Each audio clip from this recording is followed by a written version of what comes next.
सोचा है कि साल 01010001 से पहले की दुनिया कैसी थी, जब ना तो कोई कैलेंडर था ना ही कोई घड़ी थी। तब लोग समय को कैसे मापते थे, उन्हें कैसे पता चलता था कि कब कौन सी फसल बोनी है और कब कौन सी फसल काटनी है। इंसानों के इतिहास में एक वक्त ऐसा भी था जब इस धरती पर कोई तारीख नहीं थी, ना साल था ना महीना। फिर भी कुछ लोग जानते थे कि कौन सा दिन शुभ है और कौन सा दिन सबसे भयानक। और क्या आपने कभी सोचा है कि कैलेंडर में एक साल 365 दिनों का ही क्यों होता है और साल में 12 महीने ही क्यों होते हैं? इस सवाल का जवाब इतना आसान नहीं, क्योंकि इस सवाल का जवाब विज्ञान और प्राचीन सभ्यताओं की जड़ों में छुपा है। इस वीडियो में हम समय में पीछे चलेंगे, बहुत पीछे, वहाँ जहाँ ना कोई कैलेंडर था न कोई तारीख, जहाँ समय को देखा नहीं जाता था बल्कि महसूस किया जाता था। क्योंकि ये सिर्फ समय की कहानी नहीं है,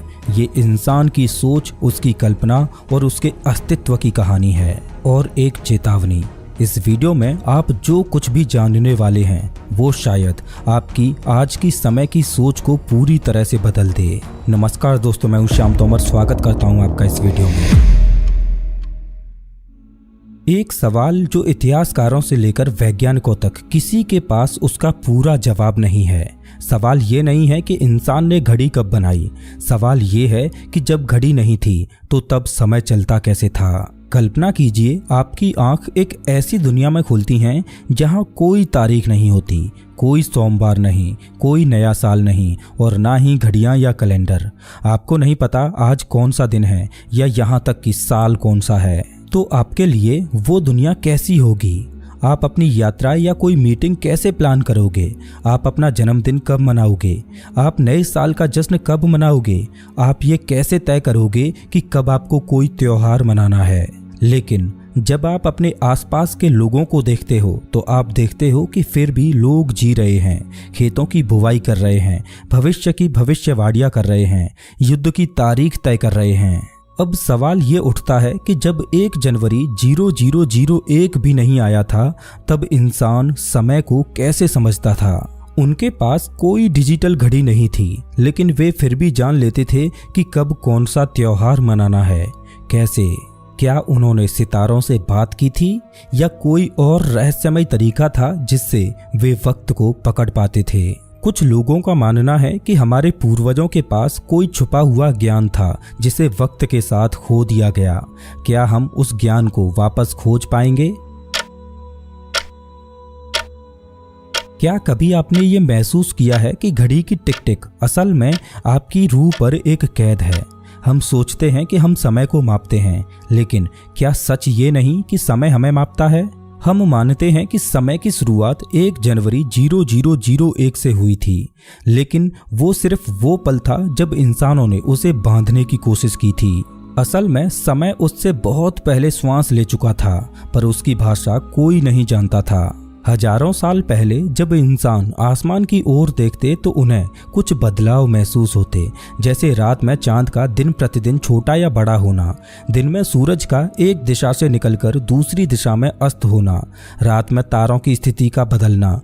आसमान में होने वाले ये बदलाव कुछ और नहीं बल्कि समय की अनुभूति थे। ऐसा पहली बार था जब उन लोगों ने समय को पहचानने और उसे जानने की कोशिश की थी, लेकिन सवाल ये था कि वो इस वक्त को कैसे बांधें। अब उसे चाहिए था कोई ऐसा तरीका जिससे वो इस वक्त को छू सके, उसे स्थिर कर सके और उसके अनुसार चल सके। और यहीं से शुरुआत हुई इंसान के पहले टाइम मशीन की, जिसे आज हम घड़ी बोलते हैं। वो कोई धातु की घड़ी नहीं थी, ना ही कोई कंपास, वो थे महज पत्थर। आप सोच रहे होंगे कि पत्थर वो कैसे समय को माप सकते हैं, लेकिन इसका जवाब और भी अजीब है। प्राचीन सभ्यताओं ने ऐसे विशाल पत्थरों को खड़ा किया जिन्हें किसी दिशा में नहीं बल्कि सूरज की परछाई के हिसाब से लगाया गया था। हर दिन सूरज अलग कोण से निकलता था और जैसे जैसे दिन बीतते तो पत्थरों की परछाई भी बदलती जाती। लेकिन साल के एक खास दिन वो परछाई ठीक उसी बिंदु पर गिरती थी जिस पर हजारों किलो के वो पत्थर रखे गए थे। आप इसे क्या कहोगे, एक संयोग या किसी रहस्य की कुंजी? ब्रिटेन का स्टोनहेंज दुनिया का सबसे प्रसिद्ध प्राचीन कैलेंडर है जिसके द्वारा उन्होंने समय को मापने की कोशिश की थी। ब्रिटेन की एक खुली जमीन पर खड़े हैं विशाल पत्थर जो एक गोल घेरा बनाए हुए हैं, और वो पत्थर बस यूं ही नहीं रखे गए बल्कि उन्हें बहुत सोच समझ कर रखा गया था। हर साल 21 जून को सूरज ठीक उन्हीं पत्थरों के बीच से निकलता है और 21 दिसंबर को वहीं डूबता है। ये था उनका तरीका मौसम और समय को मापने का। कोई घड़ी नहीं, कोई कैलेंडर नहीं, बस सूरज और पत्थर। साल 2022 की एक स्टडी के मुताबिक स्टोनहेंज में लगे बड़े पत्थर शायद साल के 365 दिनों को दर्शाते हैं, बिल्कुल एकदम हमारे आज के कैलेंडर की तरह। इसमें हर एक पत्थर एक दिन या सप्ताह को दर्शाता है। शायद यही पत्थर उनके लिए समय बताने वाले पहरेदार थे। तो अगली बार जब आप स्टोनहेंज की तस्वीरें देखें तो उसे सिर्फ पत्थरों का ढांचा मत समझिए। ये एक प्राचीन वैज्ञानिक चमत्कार था, एक अद्भुत कैलेंडर जो समय को पत्थरों में कैद करता था। लेकिन क्या आप जानते हैं कि भारत में भी ऐसे कई स्थान हैं जहां सूर्य के साथ जुड़ा हुआ गणित हजारों साल पहले इस्तेमाल किया गया था। भारत में मंदिर केवल पूजा के स्थान नहीं थे बल्कि वे समय के केंद्र थे। आपको क्या लगता है कि कोणार्क का सूर्य मंदिर सिर्फ पूजा के लिए बना था, या फिर वो एक प्राचीन टाइम मशीन था जो समय और साल दोनों गिन सकता था? समंदर की लहरों से कुछ किलोमीटर दूर उड़ीसा में एक मंदिर है जिसे लोग सूर्य देव का रथ बोलते हैं। कोणार्क का सूर्य मंदिर इस तरह से बना है कि साल के 2 विशेष दिनों पर सूर्य की किरणें उसके गर्भगृह में ठीक उसी तरह प्रवेश करती हैं जैसे कोई वैज्ञानिक प्रयोगशाला में प्रकाश को नियंत्रित करता है। सूर्य देव के रथ में 12 पहिए, 7 घोड़े और एक रहस्य जो सदियों से छुपा हुआ है। हर पहिया साल के 12 महीनों को दर्शाता है और हर पहिए में 8 तीलियां हैं जो एक दिन के 8 पहरों को बताती हैं। आपको बता दूं कि जिस तरह से आज हम समय को घंटों में मापते हैं, उसी तरह प्राचीन भारत में हमारे पूर्वज समय को पहरों में मापते थे। अब सुनिए एक कमाल की बात। इन पहियों पर सूरज की छाया गिरती है और इससे दिन का समय मापा जा सकता है। जिस समय दुनिया घड़ी बनाना भी नहीं जानती थी, उस समय हमारे पूर्वज पत्थरों से समय को पढ़ रहे थे। ये कोई कला नहीं थी बल्कि ये विज्ञान था, और वो भी हमारे ही देश की जमीन पर। ये सिर्फ कला नहीं थी, ये टाइम इंजीनियरिंग थी। कल्पना कीजिए कि आप 5000 साल पहले के किसी कबीले में हैं। आप जवान हैं और आपको बताया गया है कि जैसे ही सूर्य की परछाई उस तीसरे पत्थर को छूती है तभी अगली ऋतु शुरू होगी। कोई घड़ी नहीं, कोई मोबाइल अलर्ट नहीं, बस एक परछाई, और उस पर आपकी पूरी सभ्यता का भविष्य निर्भर करता है। अब सवाल ये आता है कि प्राचीन समय में पत्थर भी समय की भाषा बोलते थे, लेकिन क्या वो भाषा आज भी जीवित है, या हमने उस ज्ञान को खो दिया है और अब हम सिर्फ मशीनों पर ही भरोसा करने लगे हैं?